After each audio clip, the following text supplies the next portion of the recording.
नमस्कार, मैं सुजल दवे। कोरोना की महामारी ने विकास मॉडल को बेनकाब कर दिया है। ये बार बार कहकर मैं आपके अंधे विश्वास का अपमान नहीं करना चाहता, पर जो हालत है उस पर सवाल क्यों न किया जाए। क्या आप ये जानना नहीं चाहते कि एशिया के सबसे बड़े अस्पताल यानी सिविल अस्पताल में अब बेड क्यों नहीं मिल रहे, या वाकई जानना भी नहीं चाहते। महामारी ने इस तरह अपना जाल बिछाया है कि शहर के सभी अस्पताल भर गए हैं। मुझे डर है जिन जिन अस्पतालों में थोड़े बेड बचे हैं वे भी मेरे ये प्रोग्राम खत्म होने से पहले भर न जाए। शहर में बेड नहीं है, मिल रहे तो इलाज नहीं मिल रहा है, इलाज मिल रहा है तो ऑक्सीजन नहीं मिल रहा है, और ऑक्सीजन मिल रहा है तो इंजेक्शन तो कतई नहीं मिल रही। इस बीच खबर आती है कि उत्तर प्रदेश सरकार ने अपने खास हवाई जहाज को यहाँ भेजा था, पुष्पक नहीं था, जिसमें 25,000 रेमडेसिविर भेज दिए गए।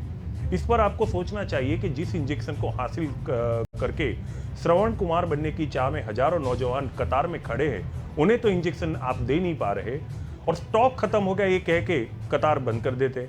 तो उत्तर प्रदेश इंजेक्शन कैसे पहुंच गए, क्यों पहुंच गए? मीडिया चाहती तो ये सवाल मुख्यमंत्री से पूछ सकती थी, पर मुख्यमंत्री के पास पहुंचे सारे पत्रकारों ने ये सवाल उनके ही दफ्तर के बाहर छोड़ दिया। मीडिया हाईकोर्ट की फटकार के बाद धुंधली हुई मुख्यमंत्री की छवि साफ करने में लग गई है। सारे मुख्यमंत्री का इंटरव्यू तो कर रहे पर कोई पूछ नहीं रहा कि उत्तर प्रदेश इंजेक्शन कैसे चले गए। ये कौन सी राजनीतिक मजबूरी है कि इंजेक्शन यहाँ न मिलके अब उत्तर प्रदेश में मिल रहे। हाईकोर्ट ने स्पष्ट रूप से सरकार को कहा है कि कोरोना की चेन तोड़ने के लिए कम से कम 4-5 दिन की तालाबंदी दीजिए। रात के कर्फ्यू से काम नहीं बनने वाला, पर सरकार क्यों तालेबंदी के बारे में सोच नहीं रही, ये स्पष्ट रूप से बाहर नहीं आ रहा। इस बीच खबर आती है कि अहमदाबाद के निकोल इलाके में कोरोना के मामले बढ़े तो लोगों ने वहां स्वैच्छिक तालाबंदी कर दी, वो भी 5 दिनों के लिए। उधर महाराष्ट्र की हालत भी कुछ ठीक नहीं है। सरकार ने रात के कर्फ्यू को सख्त कर दिया है। दिन में भी कम दुकानें खुलती है, जिसके चलते व्यापारियों में नाराजगी है। महाराष्ट्र में भी ऑक्सीजन की कमी होने पर हालात बेकाबू हो गए। मुख्यमंत्री उद्धव ठाकरे ने ऑक्सीजन मुहैया कराने के लिए प्रधानमंत्री से अपील भी की है।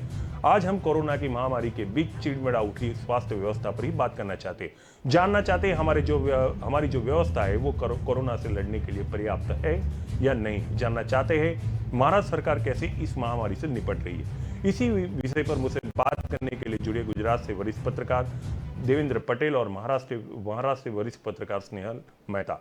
पटेल साहब वैसे किसी परिचय के मोहताज नहीं है, वो खुद एक परिचय है, और फिर भी आप दर्शक से परिचय नहीं है तो समझ लीजिए किताबों से आपको कोई लगाव नहीं है। पटेल साहब पिछले 52 साल से गुजरात में पत्रकारिता कर रहे हैं। उन्होंने इन 52 सालों में गुजरात की राजनीति और गुजरात को बदलते बहुत करीब से देखा है। अपने कार्यकाल में 60 से भी ज़्यादा किताबें लिख चुके हैं, जिसके लिए भारत सरकार ने उन्हें पद्मश्री से सम्मानित किया हुआ है। उधर स्नेहल मेहता भी किसी परिचय के मोहताज नहीं है। अगर आप मुंबई के हैं और मुंबई में अखबार पढ़ने के शौकीन हैं तो स्नेहल मेहता के नाम से जानते हैं। आप दोनों का तहे दिल से स्वागत करता हूं। बात की शुरुआत करूं, पहला सवाल पटेल साहब आप ही को जाता है। वरिष्ठता के आधार पे और अनुभव के आधार से आपसे ही जानना चाहूँगा, एक पत्रकार के दृष्टिकोण से इस वक्त गुजरात को किन हालात से गुजरते हुए आप देख रहे हैं? सुजल भाई, देखिए, ये सिर्फ गुजरात के लिए नहीं, पूरे देश के लिए नहीं, लेकिन पूरे विश्व की एक सिस्टम पे एक बहुत बड़ा हमला हुआ है लोगों के स्वास्थ्य पर। गुजरात में तो इमरजेंसी जैसे हालात है। 2 दिन पहले हमें लगता था कि ये हालत सिर्फ गुजरात में है, लेकिन अगर आज हम उत्तर प्रदेश की परिस्थिति को देखे, महाराष्ट्र की परिस्थिति को देखे, या मध्य प्रदेश की परिस्थिति को देखे, और थोड़े दिन के बाद हम वेस्ट बंगाल में भी जो देखने वाले हैं कि थोड़े दिन पहले जो हमारे न्यायालय ने एक ऑब्जर्वेशन दिया था कि एक इमरजेंसी जैसे हालात है, मतलब कि इमरजेंसी स्वास्थ्य आपातकाल। दो हाँ, आपातकाल। तो आपातकाल तो सिर्फ या तो अगर वॉर है, या तो पूरी हिंदुस्तान की आंतरिक परिस्थिति में बहुत सारी गड़बड़ है। जो इंदिरा गांधी ने आपातकाल किया था वैसा नहीं, इट वॉज अ पॉलिटिकल। अभी जो आपातकाल की जो परिस्थिति है, इसके लिए आपको मैं 100 साल पहले के एक सिचुएशन पे ले जाना चाहता हूँ जी। कि आज से 100-125 साल पहले, देखिए, हर 100 साल में इस पृथ्वी पर एक महामारी जिसको पैंडेमिक कहते हैं वो आती है। जी। कुछ साल पहले प्लेग आया था, लेकिन 100 साल पहले एक स्पेनिश फ्लू की महामारी आई थी। स्पेनिश फ्लू मतलब कि वो स्पेन से पैदा नहीं हुई थी। वो विश्व युद्ध के दरमियान जो सैनिक को फ्रांस में एक बैरक में रखे गए थे। उनकी वेंटिलेशन सिस्टम ठीक नहीं थी और कुछ वायरस ने उनको छू लिया और उन्होंने पूरे सभी आर्मी कैंटोनमेंट में, फिर बाहर, फिर लोगों में, फिर यूरोप में, फिर इंग्लैंड में, फिर जर्मनी में, फिर अमेरिका में। लेकिन इसके लिए रिस्पॉन्सिबल अमेरिका था, लेकिन अमेरिका ने कभी इसकी रिस्पॉन्सिबिलिटी नहीं ली। जी। लेकिन ये वायरस कौन सा वायरस है, ये समझने के लिए स्पेन के लोगों ने, स्पेन के साइंटिस्टों ने उसको ढूंढ निकाला कि ये पर्टिकुलर इन्फ्लुएंजा का बहुत खराब वायरस है। वो वायरस को फिर स्पेनिश फ्लू नाम दिया गया। उससे स्पेनिश स्पेनिश हम्म। स्पेन से उसका कोई मतलब नहीं था। ये हम्म। सिर्फ मैंने आपको इसलिए बताया कि 100 साल पहले जब स्पेनिश फ्लू आया तो विश्व के सभी देश उससे संक्रमित हुए थे और हम्म। विश्व के 5 करोड़ लोग का मृत्यु हो गई थी हम्म। स्पेनिश फ्लू की वजह से। वो एक इन्फ्लुएंजा था। आज भी जो कोरोना है वो भी इन्फ्लुएंजा, कोरोना तो मतलब कि 62 में उसको ढूंढ निकाला था। लेकिन जब वो म्यूटेशन करता है, अपना आनुवांशिक स्वरूप को बदल देता है, तो 2019 में ये आइडेंटिफाई हुआ कि कोरोना एक पर्टिकुलर प्रकार का एक वायरस है, अ, जो मानवी को, जो मानवी हम्म। की जो प्रकृति से लड़ने की ताकत है, प्रकृति की वायरस के सामने उसको खतरा है, ये उसको हाँ। 19 नाम दिया। तो में 125 लोगों की मृत्यु हो गई थी। गांधी जी को भी स्पेनिश फ्लू हुआ था, लेकिन जी। गांधी जी बच गए थे और बम्बई में बहुत सारे लोगों का देहांत हो गया था एक स्पेनिश फ्लू की वजह से। इसके बराबर 100 साल के बाद ऐसी महामारी आज हिंदुस्तान में आई है और गुजरात में आई है। गुजरात को हम एक मॉडल स्टेट की तरह पूरे हिंदुस्तान में और दुनिया में हम पेश करते हैं। अहमदाबाद की जो सिविल हॉस्पिटल है, वो 60 के समय के काल में वो बनी थी और एशिया की सबसे बड़ी हॉस्पिटल, और वो भी पब्लिक हॉस्पिटल, प्राइवेट हॉस्पिटल नहीं। और वो हॉस्पिटल पूरे देश के लिए एक शान की जगह थी। आज हमारी सिविल हॉस्पिटल की परिस्थिति बहुत खराब है। आज सिविल हॉस्पिटल में कोई भी वीआईपी या कोई भी धनी आदमी जिसके पास दो पैसे है, वो सिविल हॉस्पिटल में जाना नहीं चाहते हैं। सिविल हॉस्पिटल में वही जाते हैं जिनके लिए या तो पैसा नहीं है या तो प्राइवेट हॉस्पिटल में उनके लिए जगह नहीं है। सिविल हॉस्पिटल आज हमारे लिए एक डर पैदा कर दिया है। अखबार तो उसके बारे में लिखते हैं कि वो एक कब्रिस्तान बन गया है, लेकिन ऐसी भी बात नहीं है। सिविल हॉस्पिटल की अपनी भी एक मजबूरियां है। सिविल हॉस्पिटल के भी और स्टाफ बहुत ताकत लगा के लोगों को बचाने की कोशिश करते हैं, लेकिन there is a system failure. ये सिस्टम फेलियर इसलिए हुई कि लास्ट इसी साल, इसी एरिया, इसी टाइम में एक कोरोना की महामारी हुई थी। कोरोना की महामारी शुरू हुई तो उसके बाद पूरे देश की सरकार को और प्रशासन को या कॉर्पोरेशन को या पंचायत को या जो भी हम्म। नगर पंचायत है या नगर पालिकाएं है, उनको हम्म। एक समझ लेना चाहिए था कि ये कोरोना अभी गया नहीं है। बिल्कुल। तो उसके लिए आपको एक तैयार करने की जरूरत थी। हॉस्पिटलों को तैयार करने की जरूरत थी, डॉक्टर्स को तैयार करने की तैयार थी। एक साल से एमडी या एमएस कर रहे जो रेसिडेंट डॉक्टर है, उनकी पढ़ाई अभी बंद हो गई है। वो सब कोरोना वॉरियर्स बन के बैठे हुए हैं। तो आज सिविल हॉस्पिटल की परिस्थिति ऐसी है कि 50-50 एम्बुलेंस सिविल हॉस्पिटल के बाहर वेट करती है, 1 घंटा, 2 घंटा, 3 घंटा, हम्म। चार हम्म। घंटा और पहले तो आप 108 फोन करो और 5 मिनट में आपके घर पे आ जाती थी और फटाफट आपको हॉस्पिटल ले जाती थी। आज 4-4 घंटा वेट करना पड़ता है और वही पेशेंट जब सिविल हॉस्पिटल पहुंचता है, वो वहां पर पहुंचने के बाद कभी 1 घंटे में उसको एडमिशन, कभी 3 घंटे में, कभी 4 घंटे में, और वहीं उनको ऑक्सीजन दिया जाता है। मतलब प्रकार की सिचुएशन ना किसी ने की नहीं थी, न तो प्रशासन ने की, हम्म। न प्रजा ने की। तो लापरवाही दोनों तरफ से हुई। प्रजा प्रजा अब आज भी देखो चुनाव में क्या है, गंगा नदी में कुंभ के में क्या हो रहा है। लोग शादियों में, आज भी शादियों में डांस करते हैं, हजारों को बुलाते हैं, सैकड़ों को बुलाते हैं। धार्मिक आस्था वाले लोग बड़ा बड़ा वो सरघस निकालते हैं। तो ये भी, और आज भी अगर महाराष्ट्र में लॉकडाउन जैसी परिस्थिति है, लेकिन आज जो हम टेलीविजन पे जो दृश्य देख रहे थे, वो दृश्य देखने के बाद लगता है कि सब्जी मंडियों पर वहां पर कोई इसका अमल ही नहीं हो रहा है। तो वही बिल्कुल। परिस्थिति गुजरात में हो। आज सिविल हॉस्पिटल हमारे लिए बहुत एक जो हमारे लिए वो आज हमको आज वो सेवा नहीं दे रही जो हमें उसकी अपेक्षा थी। पटेल साहब, आपने अपनी ही कार्यकाल में बहुत अच्छा मुद्दा उठाया है। ये इसी सिविल अस्पताल पे मेरे सवाल आएंगे आप पर मैं जरा स्नेहल जी से थोड़ा हाल जान लूं। स्नेहल जी, महाराष्ट्र के हाल हाल अभी आप किस तरह से देख रहे हैं?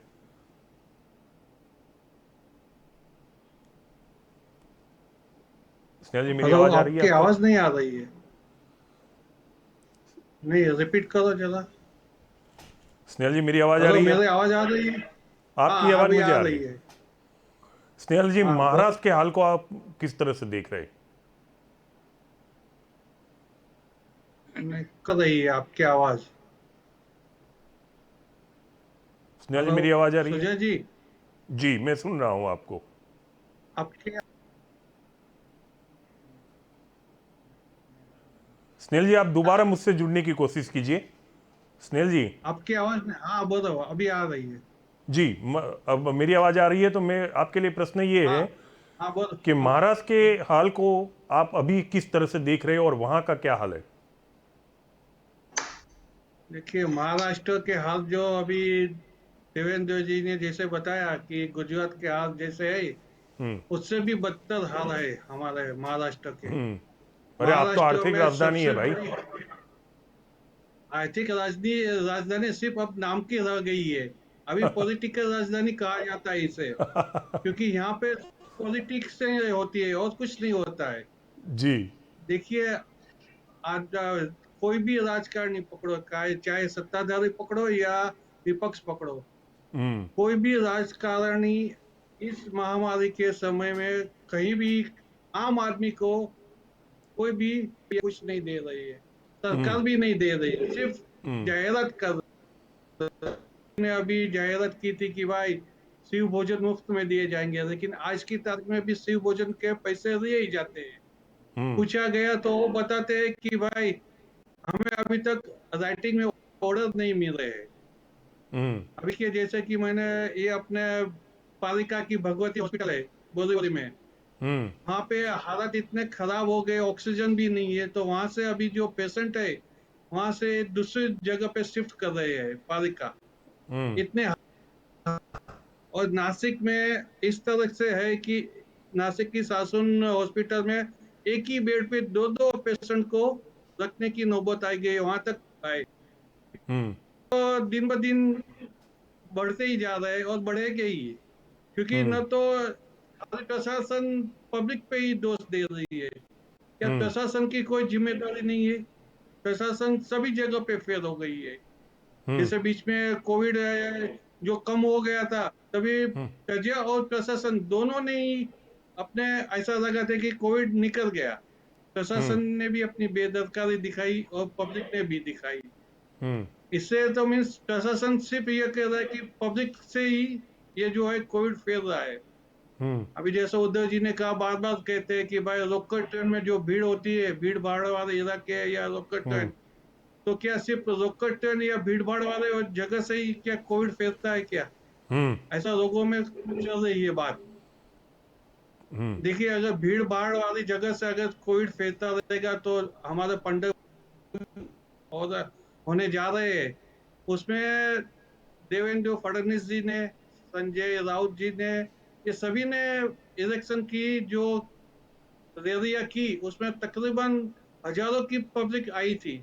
तो क्या जी। तभी उनको याद नहीं रहा कि भाई ये भीड़ भाड़ से ही जगह ये कोविड फैलता है? हम्म। पब्लिक मीन्स ये लोग जो बात करते हैं सिर्फ मसला वहीं से अपने आता है। फायदे की बात करते हैं। मेहता साहब, मसला वहीं से शुरू होता है। हाँ, जब अदालतें तो आलोचना मैं करती है तब आपको ज्ञात आता है कि भीड़भाड़ से ही कोरोना फैलता है। लेकिन जब राजनीतिक रैलियां होती है हाँ ये जो तब तो आप ये समझते हैं कि कोरोना घर चला गया है। हाँ, अब कोरोना भारत में नहीं लौट रहा है। लेकिन क्योंकि हम इस पे बार आगे बार बात उद्धव करेंगे। जी एक लेकिन ही पटेल बात साहब ने जो भूमिका कहते ली हैं है। कि जी जी, मेहता साहब, मैं सुन रहा हूँ, हाँ, मैं आ रहा हूँ 2 मिनट आपके पास। पर पटेल साहब ने जो सिविल की भूमिका को लेकर और उसकी छवि को लेकर जो टिप्पणी की है, मैं उससे थोड़ा करीब से देखना चाहता हूँ। पटेल साहब, अगर कोई दूसरे वक्ता होते तो मैं शायद ये अपेक्षा उनसे नहीं रखता। लेकिन मैंने प्रस्तावना में भी कह दिया है कि गुजरात की बदलती हुई राजनीति और गुजरात की छवि को आपने बहुत करीब से देखा है। एक 52 साल का कार्यकाल, वो भी पत्रकारिता का, बहुत विशाल होता है। और हर कोई मतलब कोई भी प्रभावित हो जाए, तो आपने कई चढ़ाव उतार देखे होंगे। उसके आधार पे आपको ये सवाल मैं करना चाहूंगा कि सिविल की जो एक छवि थी, आप जो कह रहे थे कि एशिया की सबसे बड़ी अस्पताल थी वो, और अब एक मजबूरी का एक माध्यम बन गई है। अगर आपके पास पैसे नहीं है और प्राइवेट हॉस्पिटल में अगर जगह नहीं है, तो आप चयन करते सिविल अस्पताल का, सीधे सिविल अस्पताल जाना पसंद नहीं करते। ये जो बदलाव सिविल अस्पताल को लेकर आया है, इस पे आपने कहा था कि पुअर मैनेजमेंट, तो मैं जरा विस्तार से इस बात को समझना चाहता हूं, आपने किन बदलावों को देखा जो सिविल अस्पताल की छवि को इस घेरे में लाके खड़ी कर रही है? देखिए, आज से 40 साल पहले मान लो कि अ, किसी मिनिस्टर या चीफ मिनिस्टर बीमार हो जाते थे, तो उस वक्त प्राइवेट हॉस्पिटल्स नहीं थी, हम्म। और सिविल हॉस्पिटल एक रिलायबल हम्म। फैसिलिटी देने वाली एक बिगिनिंग थी। उसका एक D6 वार्ड है, D6। हम्म। और D6 वार्ड कुछ वीआईपी वार्ड, मतलब कि जो भी हम्म। मान लो कोई एमएलए है या कोई मंत्री है, माधव सिंह सोलंकी जैसे जो हमारे मिनिस्टर थे, उनको भी जब भी तो मैं उनको देखने के लिए गया था, तो ही वाज एडमिटेड कि वो सिविल और D6 वार्ड में थे। बहुत सारे एमएलए को मैंने D6 वार्ड में सिविल हॉस्पिटल में देखे थे।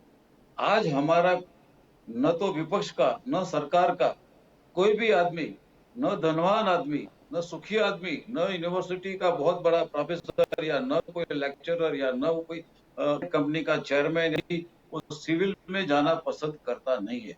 इसके हम्म। लिए इंट्रोस्पेक्शन तो सिविल को खुद को करना चाहिए कि ये हालत हमारी क्यों हुई। नहीं है कि हम्म। इसमें सिर्फ सरकारी है, वहां सरकार ही रिस्पॉन्सिबल है। ऐसा नहीं है कि 5-7 साल में या 10 साल में हुई। ये जब से हमारे यहाँ प्राइवेटाइजेशन शुरू हुआ, प्राइवेटाइजेशन हम्म। अच्छी बात है, ऐसा नहीं है कि प्राइवेट हॉस्पिटल, लेकिन प्राइवेट हॉस्पिटल के बारे में भी एक अलग डिबेट हो सकती है। लेकिन हम्म। जब से प्राइवेटाइजेशन शुरू हुआ, तब से कुछ न कुछ प्रॉब्लम सिविल हॉस्पिटल में आते रहे हैं। और हम्म। वो मिसमैनेजमेंट, कभी कभी तो उनकी आंतरिक राजनीति के भी वजह हो सकती है, कभी कभी उनके लीडर्स की वजह से होते थे, कभी कि उनको जो फैसिलिटी देनी चाहिए वो फैसिलिटी कभी कभी उनको नहीं मिलती है। मुझे पता नहीं कि आज से 40 साल पहले जो सिविल की जो मतलब की जो एक शांति, वो आज नहीं है। कोई भी हमारा मंत्री या कोई भी एमएलए अगर बीमार है, तो सिविल में जाना पसंद नहीं। मैंने एक जमाने में देखा था कि आज से 40 साल पहले मैं जब सिविल हॉस्पिटल में कुछ कवरेज के लिए जाता था, तो हम्म। एक छोटी सी ऑफिस में एचएल त्रिवेदी साहब बैठते थे। हम्म। एचएल त्रिवेदी साहब जो बाद में जिन्होंने एक बहुत बड़ी किडनी इंस्टीट्यूट शुरू की, जी तो जी। उस मेन बिल्डिंग में सिर्फ 12/14 में वो बैठते थे। और कनाडा से अपनी मतलब कि बहुत बड़ी छोड़ के वो हिंदुस्तान के और गुजरात की सेवा करने के लिए एचएल त्रिवेदी साहब गुजरात में आए थे। और उसी सिविल हॉस्पिटल एक छोटी सी ऑफिस में अपने किडनी का एक ऑफिस इंस्टीट्यूट शुरू की। सिर्फ हम्म। एक क्लार्क और वही बैठते थे। उन्होंने हम्म। कुछ साल पहले गुजरात की सबसे बड़ी, मतलब कि हम्म। हम्म। बहुत सबसे बड़ी हम्म। पब्लिक के लिए एक सार्वजनिक किडनी इंस्टीट्यूट शुरू की। उसका बीज भी वहीं से। और वो आज वो घर तो हमारे इसमें कोई साहब नहीं है, उनको भी एक पद्मश्री से सम्मानित किया गया, मतलब कि सिविल बहुत अच्छे डॉक्टर दिए हैं। डॉक्टर नाथू भाई पटेल जैसे बहुत बड़े डॉक्टर्स भी दिए हैं। हम्म। और यही सिविल हॉस्पिटल में फिर वो उसी कैंपस में एमपी शाह कैंसर हुई, उसके बाद हुई। और सिविल हॉस्पिटल जो अगर कहानी आपको सुनना है, तो आज जहां पर उसकी जो एपीडी हमारी जो बिल्डिंग है, ओपीडी बिल्डिंग, वही बिल्डिंग में तो गुजरात की असेंबली बैठती थी। गुजरात हम्म। गुजरात जब 1960 में हमारे गुजरात में 1960 में जब महागुजरात की बात, गुजरात का अलग राज्य हुआ, तो उस वक्त गुजरात विधानसभा की असेंबली के लिए कोई नया हम्म। नहीं था। तो यही हम्म। सिविल हॉस्पिटल में डॉक्टर जीवराज मेहता बैठते थे, रसिकलाल परिख जैसे बैठते थे, बड़न ठाकुर जैसे चीफ मिनिस्टर बैठते थे। और उस वक्त सिविल की एक बहुत बड़ी शान थी। लेकिन जब हम्म। से प्राइवेटाइजेशन हुआ, इसके लिए मैं कोई एक सरकार को रिस्पॉन्सिबल नहीं ठहराऊंगा, लेकिन वो प्राइवेटाइजेशन शुरू होने के बाद सिविल के प्रति जितना ध्यान देना चाहिए था, उतना ध्यान नहीं दे सके। ठीक है, मैं आता हूँ आप ही के पास। मेहता जी, आप जो जो राजनीतिक रैलियों की बात कर रहे थे, मैं उस पर आपको ले जाना चाहता हूँ। क्यों हमारे नेताओं को ऐसा लग रहा है कि हम जब राजनीतिक रैली करते हैं तब कोरोना घर चला गया है या इंडिया को बाय बाय कह चुका होता है, और फिर जब अदालतें आलोचना करती है तो गाइडलाइन के पालन के आधार पे आप जनता के साथ सख्ती पे आ जाते।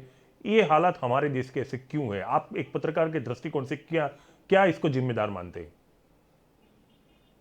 ये आज का तो नहीं है, देखिए ये राजकारण शुरू हुआ है तब से ये चल रहा है, आज हम्म। का नहीं है।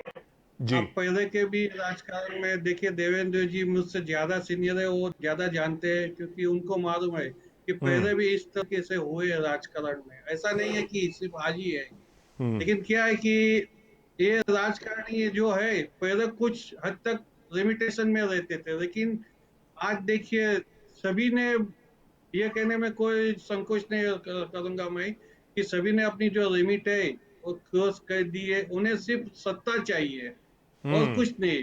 पब्लिक जिए या मरे उससे उन्हें कोई लेना देना नहीं है।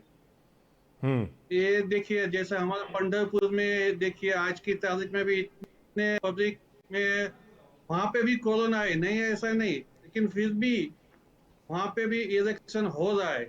ठीक उसी तरह से बाकी राज्यों में भी जो आम कोरोना मीन्स है, लेकिन वहां पे भी हो रहा है। अभी देखिए जैसे आज बंगाल के कुछ आए, वहां पे कुछ 450-500% कुछ कोरोना पेशेंट बढ़ गए। आंकड़े तो हम्म। बाहर नहीं आए, लेकिन ऐसे आए हैं सुनने में कि भाई 450-500% के कोरोना पेशेंट बढ़ गए। ये किस वजह से हुआ? सिर्फ हम्म। और सिर्फ ये रैली की वजह से ही हुई है। ऐसे ये लोग कहते हैं कि 2 गज की दूरी रखो, लेकिन जब वो जाते हैं अपनी रैली को संबोधित करने के लिए, तभी वो आंखों पे जैसे महाभारत की गांधारी ने पट्टी बांधी थी वैसे ही अपनी पट्टी बांध के जाते क्या हैं शानदार और उदाहरण दे अपना रहे हो। क्या और अपना शानदार भाषण उदाहरण। देते हैं और कुछ नहीं। देखिए ठीक है। चाहे कोई भी हो, हाँ। नेशनल लेवल के प्रधान हो या कोई भी स्टेट लेवल के प्रधान हो, ये हम्म। सभी इसी तरीके से करते हैं। उन्हें सिर्फ सत्ता चाहिए और बिल्कुल। कुछ नहीं चाहिए। सत्ते ठीक के है। लिए वो और कितना गिरेंगे यह देखने की वाली बात है कि अगर सत्ते पाने के लिए वो कितना नीचे जा सकते हैं ये, क्योंकि इनको कुछ लेना देना नहीं आम पब्लिक से। ठीक है। वही बात पटेल, बताते हैं कि भाई 2 गज की दूरी रखो, मास्क बांधो, और सैनिटाइज करो अपने वही हाथ खुद को, वगैरह वगैरह, वही लेकिन कुंभ वही के मेले कुछ में जाने की नहीं, वो अनुमति है। सिर्फ और सिर्फ सिर्फ और हाँ। सिर्फ वो अपना ये है स्टैंड रखने के लिए और कुछ नहीं है। बाकी खुद देखिए, अगर खुद नहीं करते तो बाकी इतने बड़े बड़े जो प्रधान है वो नहीं हम्म। करते अपने जो बोलते हैं वो नहीं करते, तो आम आदमी से आप क्या ठीक। रखेंगे कि भाई आम आदमी ये कर ठीक। पाएगा कि नहीं करेगा। ठीक। ठीक। ठीक। अच्छा, ठीक है मेहता साहब। मैं दोबारा आपसे जुड़ने की कोशिश करता हूँ। पटेल साहब, 2014 में विकास मॉडल बताया गया गुजरात को, और गांधीनगर से दिल्ली का रास्ता हो गया। लेकिन सवाल यहाँ पर वो आता है कि अगर वो विकास मॉडल था जिसकी चर्चा पूरे देश में चली थी, और उस वक्त के हमारे मुख्यमंत्री, अब के जो प्रधानमंत्री बन गए नरेंद्र मोदी, दिल्ली जाने में आसान हो गए, लेकिन अभी हालत ये है कि अगर 8,000 केस हमारे पास रोजाना अभी आने लगे, औसत में 8,000 के आसपास की बात करता हूं, आंकड़े बढ़ सकते हैं, कम नहीं हुए अभी। फिर और 8,000 केस में ही विकास मॉडल गुजरात में नहीं कि पूरे राज्य में ऑक्सीजन की कमी महसूस करने लगा है। तो क्या इस विकास मॉडल सही हाथों में नहीं गया, या हम ठीक से संभाल नहीं पाए?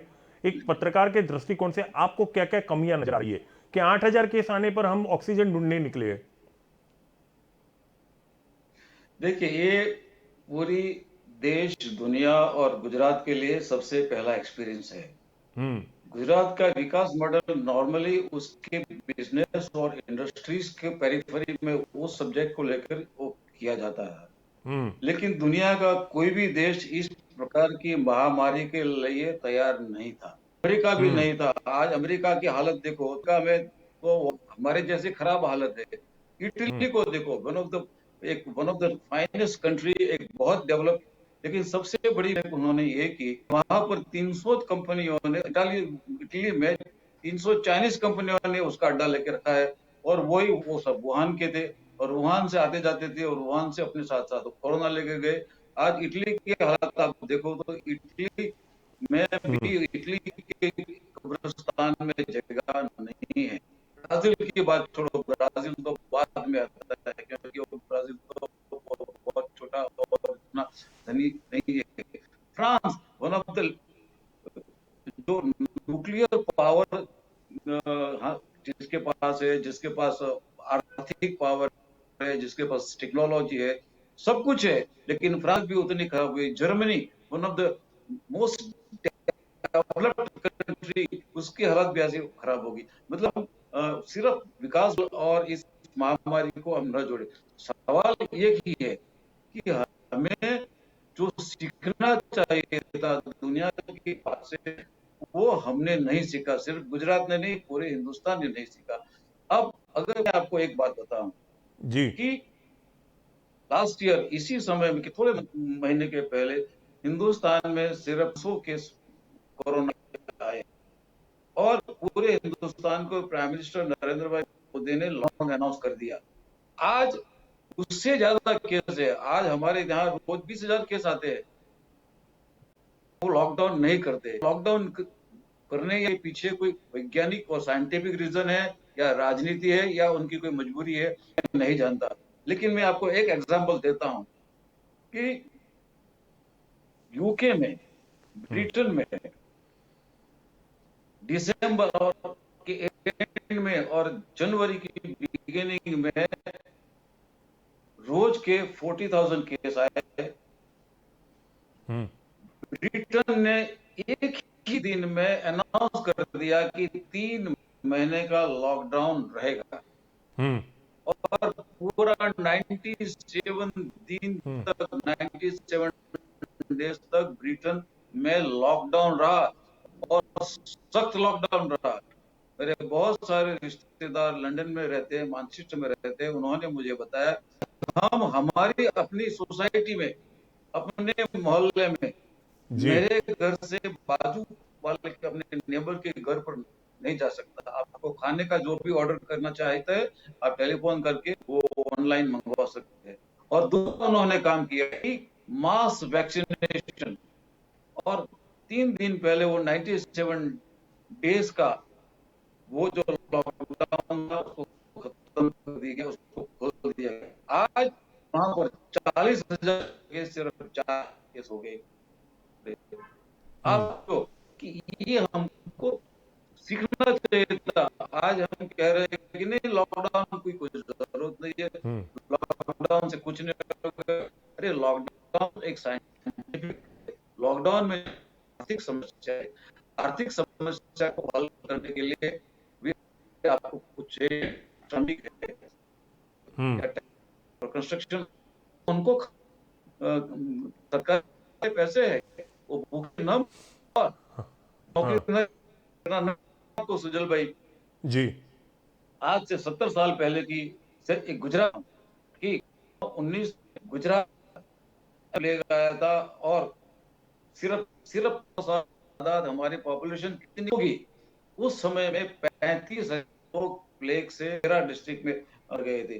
अब अहमदाबाद के उसके म्युनिसिपल कॉर्पोरेशन नहीं, म्युनिसिपैलिटी और रेसिडेंट, उनकी उस आज से 100 साल पहले की महीने की एक मास की आवक 40,000। Can you imagine? साल पहले के वो छोड़ उस गांधी जी के संपर्क, उन्होंने म्युनिसिपल सेवा शुरू। और अहमदाबाद में जब प्लेग, तो अहमदाबाद के जिसको कहते हैं, उनके मोहल्ले में जाना पड़ता। तो ये हालत हमारे यहाँ साहब हर एरिया में जाते थे और उन्होंने उन को मारने की और लोगों को बचाने की इतनी अच्छी कोशिश, जो आज हमारे लिए एक सही मॉडल अगर है तो आप 19 की आसपास का गुजरात का मॉडल देख लीजिए। उसके बाद कानपुर में आने के बाद सरदार साहब के, गुजरात बहुत बड़ा नाम आपको देता हूँ जो कभी राजनीति में नहीं है, उनका रविशंकर महाराज।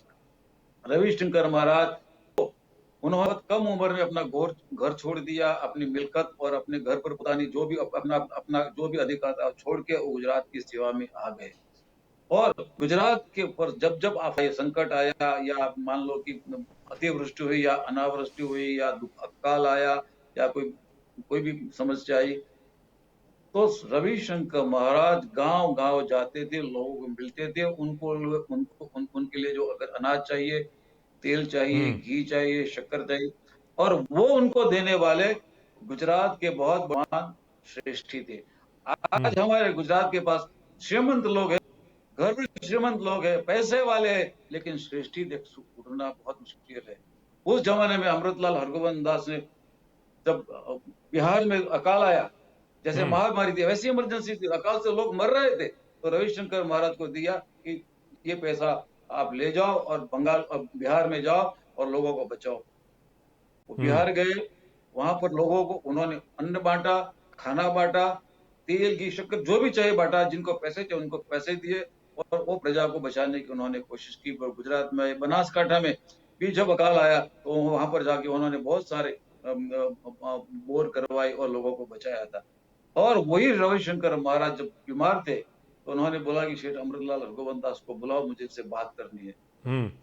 फिर अमृतलाल शेठ आए और उनको, और रविशंकर महाराज ने कहा कि मैंने आपको इसलिए बुलाया कि अभी मैं ज्यादा जिंदा रहने वाला नहीं हूँ, लेकिन आपने जो मुझे दिया था अकाल के लिए, उसमें से कुछ रकम बची है वो मैं आपको वापस करना चाहता हूँ। तो उस जमाने में ऐसे धनी भी थे, ऐसे श्रेष्ठ भी थे, और रविशंकर महाराज जैसे एक मूक सेवक और सामाजिक कार्यकर्ता। आज हमारे पास धनवान लोग हैं, श्रेष्ठी नहीं है। आज हमारे पॉलिटिकल कार्यकर्ता है, लेकिन हमारे पास समाज के सेवक नहीं है, कम है। लेकिन रविशंकर महाराज एक को ढूंढना बहुत मुश्किल है। सब कुछ सरकार करे और समाज कुछ न करे, ये कभी नहीं एक्सेप्ट होता। सरकार की अगर फेलियर है तो समाज की भी फेलियर है, समाज की अगर सक्सेस है तो सरकार की भी सक्सेस है। इसलिए आज हमारे जो भी आपत्ति आई है, इसके लिए सरकार भी, जैसे ब्रिटेन ने किया कि 97 डेज का लॉकडाउन और 40,000 से 4,000 और मास वैक्सीनेशन। आज वैक्सीनेशन में अगर वैक्सीनेशन करने जाते हैं तो वैक्सीन तो मिल जाती है, लेकिन रेमडेसिविर इंजेक्शन ना मिले, एक कैसी बात है। रेमडेसिविर इंजेक्शन कोई ऐसा रेयर इंजेक्शन तो है नहीं, वो तो सभी मेडिकल स्टोर्स पे अवेलेबल चाहिए और डॉक्टर के प्रिस्क्रिप्शन पे मिलने चाहिए।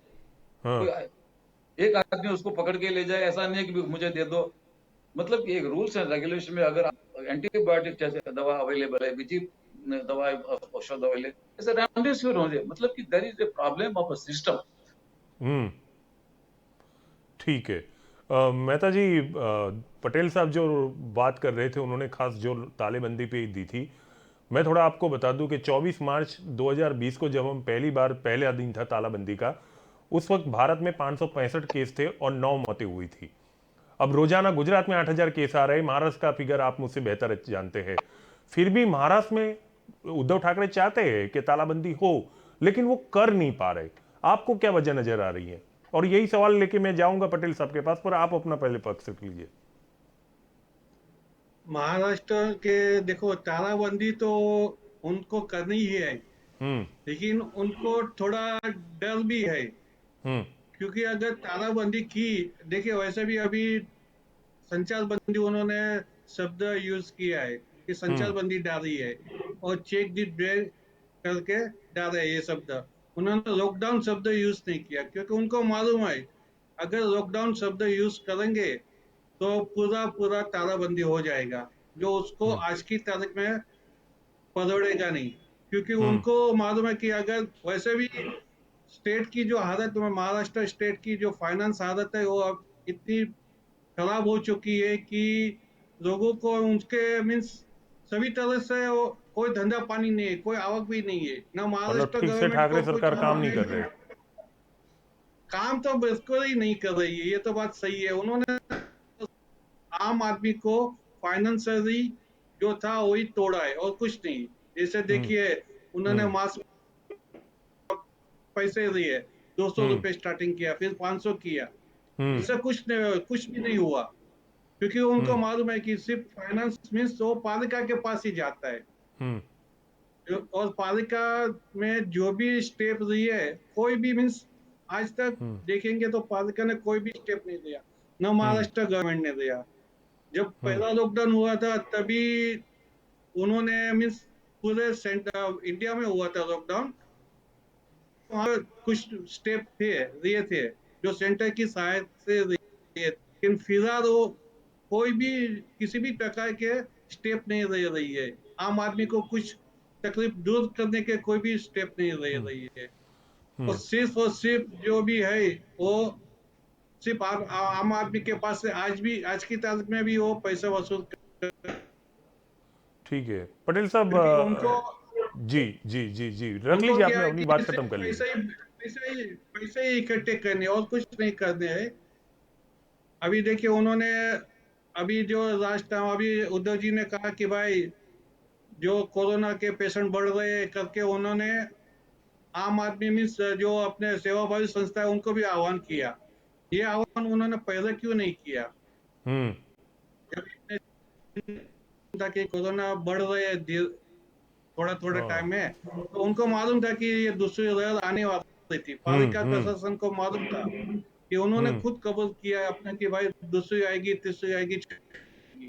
लेकिन उनको हम्म मालूम था कि भाई ये आएगी ही, तो उन्होंने हम्म पहले से कोई भी मीन्स तैयारी नहीं की थी, न पालिका प्रशासन ने की थी, न राज्य सरकार ने की थी। किसी भी प्रकार की कोई भी तैयारी नहीं थी। चलो ठीक, पहले हम मान लेते हैं कि भाई हमें मालूम नहीं था कि भाई इस तरह से कोरोना अचानक से आया, हाँ लेकिन उनको मालूम था प्रशासन को कि भाई कोरोना आने ही वाला है, जी तो फिर उन्होंने क्यों तैयारी नहीं की? और आज भी ठीक है। देखिए होम मिनिस्टर ने यह कहा है कि भाई अगर पब्लिक नहीं होएगी, कुछ नहीं होएगा तो जो सब्जी रोकड़ ट्रेन है, पनीर की दुकान है, वो भी हम बंद कर देंगे हम्म क्योंकि दिन ब दिन कोरोना बढ़ते ही जा रहा है। ठीक। मैं पटेल किसी भी साहब से एक जवाब प्रकार ले की लेता हूँ। हाँ मेहता जी 2 मिनट। पटेल साहब, तालेबंदी की चर्चा पे हम अटके थे, मैंने मेहता जी का भी पक्ष ले लिया। गुजरात हाई कोर्ट ने स्पष्ट रूप से कहा है कि अगर कोरोना की चेन तोड़नी है तो कम से कम 4 या 5 दिन का आप लॉकडाउन दे दीजिए। उसे हमेशा का लॉकडाउन न कहते हुए आंशिक तालेबंदी की तरफ इशारा कर रहा है। हाईकोर्ट ने इशारा किया है, फिर भी गुजरात सरकार तालेबंदी के बारे में वो भी केवल 4 या 5 दिन के लिए सोच नहीं पा रही है। आपको क्या वजह नजर आती है? मैं मानता हूँ कि 4 या 5 दिन का लॉकडाउन नहीं होना चाहिए। हम्म लॉकडाउन, देखो मैं तो खुद तबीब नहीं हूँ, न साइंटिस्ट हूँ। आपके जैसे मैं भी एक पत्रकार हूँ। हमारा हम्म काम है इस बात पर इन्वेस्टिगेट करना, दुनिया में इसका क्या प्रभाव क्या है, इसके वैज्ञानिक हम्म कारण क्या है, नोट निकाला। तो हम्म एज अ जर्नलिस्ट मैं समझा हूँ तबीबों की बातें सुन के या दूसरों के जो भी साइंटिस्टों ने बताया कि नॉर्मली हमारा जो कोरोना है वो अभी कोरोना वायरस है वो 14 दिन तक वो आपके बॉडी में वो जिंदा रहता है। जी तो 14 दिन के बाद आप वो कोरोना अपने आप वो खत्म हो जाता है। बिल्कुल। तब तक आपको संभालना है। मतलब कि अगर आपको कोरोना की साइकिल को तोड़ना है तो आपको कम से कम 2 हफ्ते का लॉकडाउन तो डालना ही चाहिए। हम्म क्योंकि जिसको कोरोना है वो हॉस्पिटल में जाए और वो दूसरे में स्प्रेड नहीं करेगा। तो हम्म 4 दिन के और नाइट कर्फ्यू ये तो बिल्कुल अलग बात है। अरे भाई रात को तो 90% लोग वैसे सो जाते हैं, सिर्फ 10% लोग बाहर रहते हैं। तो नाइट कर्फ्यू से कोरोना चला जाए, ये साइंस तो मतलब ये तर्क अभी तक मेरे दिमाग में नहीं आया है। जी मतलब कि अगर आपको लॉकडाउन करना है तो आपको 2 हफ्ते का करना चाहिए। अगर आपकी कोई राजनीतिक मजबूरी है तो वो मजबूरी क्या मुझे पता नहीं है, लेकिन इसमें डरने की बात नहीं है। अगर आप मानते हो कि बहुत सारे लोग भूखे मरेंगे या बहुत सारे लोग को जॉब जाएगी तो उसके लिए भी आप प्लानिंग करो। हम्म आप सरकार है, आपके पास पैसा है, आपके पास बहुत सारे, आप इलेक्शन में इतना यहां अगर सारा 1 मिनट के नेटवर्क लिए कर आप सकते रोके तो हो। आपकी बात को समर्थन करूं। 1 मिनट के लिए अगर आप मुझे बोलने की इजाजत दे, तो आप जो कह रहे हैं कि छोटे छोटे लोग हैं उनका भी ध्यान रखना है और सरकार इस बहाने तालेबंदी के बारे में नहीं सोच रही, तो उद्धव ठाकरे ने कहा था कि 5,600 करोड़ का मैं बजट करता हूं, जो रात को तो छोटे मोटे व्यापार करके अपना परिवार चलाते, पेट पालते, उनको हम सहायता देंगे और हम लॉकडाउन के बारे में सोचे। क्या गुजरात को भी ये दिशा में जाना चाहिए ना कि कुछ एक बजट ले लो? बिल्कुल हाँ जी, आप बात करिए, मैं समर्थन बिल, कर रहा था आपकी बात का। बिल्कुल। जी देखिए ये हम 21वीं सदी में जी रहे हैं। हाँ ये तो एक साइंटिफिक प्लानिंग का सवाल है। आप इतनी हाँ सारे हॉस्पिटल चलाते हो, इतनी सारे स्कूल्स चलाते हो, आप इतने सारे मतलब कि कंस्ट्रक्शन की पब्लिक रोड बनाते हो इतने सारे। तो आप सब कुछ काम मतलब कि जो विकास के और कंस्ट्रक्शन के काम है उसको तो आपके पास बहुत सारे पैसे हैं। अगर आप चुनाव में किसी धनवान को बोलते हो भी इतना हमको चंदा चाहिए, वो सभी पार्टी को मतलब कि ये ये लागू होता है। तो आप धनवानों को भी बोलिए कि वो भी आप सरकार को बहुत बड़ा चंदा दे, और आप जो जिनके पास नौकरी नहीं है, जिनके पास खाना नहीं है, उनके लिए आप भोजना कम से कम गुजरात में 8 से 10,000 भोजनशालाएँ खोल दीजिए। और हम्म। उनको जिनके पास शाम को खाने की नहीं है, उनको उसके उनके पॉकेट में ₹200 डाल दीजिए और उनको बिल्कुल। आइडेंटिफाई कीजिए। आपके पास कोई कॉर्पोरेटर्स है, आपके पास इतने म्युनिसिपल वार्ड्स है, आपके पास इतने सारे वर्कर्स है, तो hmm. You distribute this work. तो मतलब कि तालाबंदी भी होनी चाहिए, और जिनके पास खाना नहीं है, उनको खाना भी मिलना चाहिए। ये 2 चीज़ का प्लानिंग सरकार के पास बहुत सारे इंटेलिजेंट आईएएस ऑफिसर्स है, और वो हम्म। कर सकते हैं, हम्म। लेकिन ये करने के लिए एक इच्छा शक्ति होनी चाहिए। हम्म। तो आपको नजर तो नहीं आ रही। मुझे तो खास करके मैं अपनी बात भूमिका स्पष्ट कर लूँ, मुझे तालाबंदी के बारे में गुजरात सरकार की कोई इच्छा शक्ति नजर नहीं आ रही। वजह वो खुल के सार्वजनिक करते भी नहीं है, लेकिन वाकई कोरोना को तोड़ना है तो आपने जैसे कहा 2 हफ्ते की कम से कम तालाबंदी होनी चाहिए। मैं इस बात का समर्थन करता हूं, लेकिन आपको क्या इच्छा शक्ति नजर नहीं आ रही पटेल साहब? पता नहीं, क्योंकि मैं भी अब सभी देखो, पूरे हिंदुस्तान में एक हम्म। भी चीफ मिनिस्टर लॉकडाउन करने के लिए आज तैयार नहीं है। हम्म। या तो उनके पास कोरोना के बारे में सही इंफॉर्मेशन नहीं है, या तो वो पता नहीं उनकी कोई और राजनीतिक मजबूरियां है, या तो उनको वो श्रमिकों की और गरीब लोगों की बिल्कुल। चिंता है, या हम्म। इसके पीछे कोई मतलब कि कोई और वजह है। वो वजह हम्म। तो वही जानते हैं। मैं इस वजह पर कुछ नहीं जानता, लेकिन लॉकडाउन तो करना चाहिए। अगर प्राइम मिनिस्टर नरेंद्र भाई मोदी 2 महीने का लॉकडाउन कर सकते हैं, तो why not the other chief minister of the other states. बिल्कुल। एक सवाल आखिरी सा रहता है और मेहता जी आपके पास भी आऊँगा। गुजरात हाई कोर्ट ने कहा है कि आरटीपीसीआर टेस्ट अब छोटे सेंटरों में भी होने चाहिए। कई सेंटर ऐसे आइडेंटिफाइड किए गुजरात हाई कोर्ट ने कि जहां आरटीपीसीआर टेस्ट नहीं होते। आरटीपीआर पीसीआर टेस्ट के लिए लोगों को 50-60 किलोमीटर दूर जाना पड़ रहा है। हाईकोर्ट ने एक गाइडलाइन दी है कि सरकार फाइनेंस करे, लोगों को पैसे दे ताकि आरटीपीसीआर टेस्ट के सेंटर खोल दिए जाए। 25 लाख रुपए का एक मशीन आता है जो आरटीपीसीआर टेस्ट करता है। लेकिन पटेल साहब, क्या आपको लगता है कि इतनी जल्दी सरकार लोगों को लोन दे दे और तुरंत के तुरंत आरटीपीसीआर टेस्ट होने लगे, वो भी छोटे सेंटरों में, क्योंकि इसकी अभी खास हमें जरूरत है? तो क्या आपको लग रहा है कि इस दिशा में जल्दी से काम होगा? नहीं, अभी तो हम लोग it's a war like situation. अगर हम हाँ। वॉर में है और फिर हम शस्त्र ढूंढने जाए कि हमारे पास टैंक नहीं है तो टैंक मंगाओ, या टैंक बनाओ, या हमारे पास बंदूकें नहीं तो बंदूक लाओ, वो हम्म। सिचुएशन में now it is too late. अभी हम्म। तो ये बहुत लेट हो गया है, क्योंकि अभी तो रोज रोज इतने आदमी की डेथ हो रही है, वो देख के हम मतलब कि वो टेलीविजन स्क्रीन पर अगर हम शाम को जो भी दृश्य देखते हैं, उससे हम विचलित हो जाते हैं। मतलब कि it is a war like situation. और ये तो 6 महीने पहले पूरे देश के सभी चीफ मिनिस्टर सभी को ये करना चाहिए था। आई थिंक इट बिल्कुल। Is too late now. Hmm. ठीक है। तो अब एक आखिरी सवाल आप दोनों से रहेगा, मुझे चर्चा को समय की मर्यादा के कारण विराम देना पड़ेगा। दोनों से बातचीत करके लग रहा है न महाराष्ट्र में हालत ठीक है, न गुजरात में हालत ठीक है। स्वास्थ्य सुविधाएं हमने जो खड़ी की है वो पर्याप्त तो मुझे तो नजर नहीं आ रही है। फिर आप दोनों मुझसे ज़्यादा विद्वान है, उस पर अपना तर्क रख सकते हैं। तो हमें सुधारने के लिए और कोरोना से लड़ने के लिए आप दोनों अपना अपना अभिप्राय दे दें।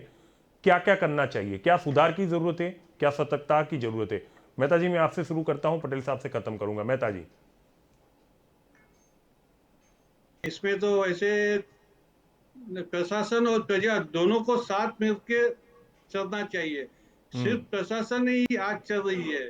प्रजा देखिए, जहां तक मैं मानता हूं कि प्रजा को भी अपनी जिम्मेदारी निभानी चाहिए, हम्म। क्योंकि बहुत सारे ऐसे हैं जो बिना कारण के बाहर निकलते हैं। उन्हें नहीं निकलना चाहिए। अगर प्रशासन और प्रजा दोनों साथ मिलकर चलेंगे तो इस महामारी से हम बाहर निकल सकेंगे। इसमें हम्म। क्योंकि अगर प्रजा ने प्रशासन पे विश्वास किया है तो हम्म। प्रशासन को भी प्रजा पे विश्वास करना ही चाहिए। हम्म। ये बात है। अगर दोनों को, अभी हालत ये है कि दोनों एक दूसरे के अविश्वास कर रहे हैं, प्रजा और प्रशासन दोनों ही। ठीक। आप देखेंगे जी। क्योंकि जी। महाराष्ट्र में ये हालत है अभी फिलहाल। बिल्कुल अगर दोनों एक दूसरे पे कदम से विश्वास कदम करेंगे मिलाइए। और साथ नेता और तो ही जनता होएगी। साथ में आएगी तो कोरोना से हम जीत पाएंगे। खैर कोई बात नहीं। नेता को मैं अपनी जी नेता जी को जी। अपनी राजनीति छोड़नी पड़ेगी, ऐसा है। और जनता नेता को राजनीति छोड़नी पड़ेगी, जनता को सतर्कता पकड़नी पड़ेगी। कुल मिला के हाँ, कहने का मतलब आपका यही है। मैं पटेल साहब से जान लेता हूँ। पटेल साहब, यही क्या है। लगता है, क्या सुधार की तुरंत जरूरत है और कितनी सतर्कता बरतनी चाहिए? देखिए सुजल भाई, ये एक प्रकार का तीसरा युद्ध है। जी पूरी दुनिया, पूरा देश और गुजरात और अहमदाबाद, बड़ौदा, राजकोट, सूरत और गांव के सभी लोगों के मैं अभी हम एक अदृश्य शत्रु के सामने लड़ रहे हैं। बिल्कुल सर। अगर आपको अदृश्य शत्रु के सामने लड़ना है तो उसमें तीन चार चीज करनी पड़ेगी। सत्ताधारी पक्ष को और विपक्ष को, दोनों को अपनी राजनीति छोड़नी पड़ेगी। विपक्ष को भी बिल्कुल। सिर्फ क्रिटिसाइज करने के बाद सरकार बैठ के उनको क्या कॉपरेशन चाहिए वो देना चाहिए। हम्म सरकार को भी राजनीति छोड़कर, मान लो कि हमारे यहाँ चुनाव है या चुनाव नहीं है, ये चुनाव लाने की समय है ही नहीं। अभी ये हम्म चुनाव कराने का समय नहीं है। तो उनको ये भी समझना चाहिए कि भी अभी ये 100 साल में आए हुए बहुत बड़ी, बहुत गंभीर समस्या है। तो सत्ताधारी पक्ष भी अपनी राजनीति छोड़े, विपक्ष भी अपनी राजनीति छोड़े, और सरकार और समाज ऐसा समझे कि बस अब कुछ सरकारी करे, हम कुछ न करे, और हम घूमते रहे और नदी में स्नान करते रहे, मंदिरों में जाकर काटते रहे और जैसे घूमना है घूमते रहे। अरे भाई, पॉलिटिशियनों ने तो एक सभा बुलवाई कि अच्छा तो आप ही हो, तो आप ही समझना चाहिए कि आपको मंदिर, अच्छी बात है कि भाई मंदिर के द्वार तो भी बंद हो गए, अगर आपको भगवान की कोई सेवा पूजा करनी है तो जिंदा तो रहना पड़ेगा ना। तो मतलब कि जान है तो जहान है। तो आज सरकार को, समाज को, सत्ताधारी पक्ष को, विपक्ष को और सबको आज हमें तो उनको सैल्यूट करनी चाहिए कि आज ये तीसरा विश्व युद्ध होने वाले सच्चे कोरोना वॉरियर्स तो हमारे डॉक्टर्स है, नर्सिस है, पैरामेडिकल स्टाफ है, उनके साथ काम करने एम्बुलेंस चलाने वाले ड्राइवर से, 108 चलाने ड्राइवर है, और मीडिया कर्मी है जो आज सिविल हॉस्पिटल में क्या है, या लखनऊ के में क्या है, या हरिद्वार में क्या है, या बंगाल में क्या है, या मध्य प्रदेश में क्या है, या भोपाल में क्या है, या बम्बई में क्या है, वो अपनी जान की लोगों के सामने अगर करते हैं। यही हमारे कोरोना वॉरियर्स, उनको हमें सैल्यूट करना चाहिए। और सरकार, समाज, सत्ताधारी पक्ष और विपक्ष को साथ में बैठकर ये महामारी का सामना करना चाहिए। जी, बहुत बहुत धन्यवाद। आप दोनों से बात करके लग रहा है कि ना तो ये सरकार के हाथ की बात है, न जनता के हाथ की बात है। सरकार हो, विपक्ष हो या जनता हो, सभी को तालमेल से चलना पड़ेगा, तभी हम कोरोना को हरा सकेंगे। बहुत बहुत धन्यवाद। आप अपने व्यस्त कार्यकाल के दौरान यहाँ पर पधारे और हमारे दर्शकों का मार्गदर्शन किया। पटेल साहब, आपका खास तौर पे धन्यवाद, और मेहता साहब, आप दोनों का, आपका भी धन्यवाद। धन्यवाद जी। तो ये थी चर्चा आज के कोरोना के हाल पे। हाल बहुत बुरा है। अस्पतालों में एडमिशन मिलना बहुत मुश्किल हो गया है। एडमिशन मिलता है तो बेड नहीं मिलता है, बेड नहीं मिलता है तो ऑक्सीजन नहीं मिलता है, ऑक्सीजन मिलता है तो रेमडेसिविर तो नहीं मिलता है। तो अगर इस हालत में नहीं फंसना है तो आज की चर्चा के भाग अंत में मैं आपको केवल इतना ही कहूँगा कि राजनीतिक लोग, चाहे विपक्ष में हो चाहे सत्ता में हो, वो एक हो जाए और जनता उन लोगों से जुड़ जाए, सतर्कता बरती जाए। याद रखिए, अगर ये नहीं हुआ तो भारत उस दुर्भाग्य देश की सूची में आ जाएगा। आ ही गया है, पर आ जाने का अंदेशा है कि जहाँ परीक्षाएं रद्द हो सकती है, चुनाव नहीं। हमें उन परिस्थितियों में नहीं जाना है, और नहीं जाना है तो सतर्कता रखिए, 2 गज की दूरी बनाए रखिए, हाथ धोते रहिए, मास्क पहनिए, वरना लॉकडाउन आ जाएगा। धन्यवाद।